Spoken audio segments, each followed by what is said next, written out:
మీరు ఏ భాషలో చేసినా, భాష మీన్స్ ఏ లాంగ్వేజ్ మూవీ చేసినా గానీ, కొన్ని మెమరబుల్ సినిమాలు మీకంటూ ఉన్నాయి.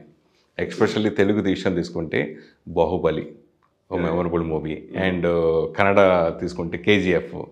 సో, ఆ అవకాశాలు మీకెలా వచ్చినియి?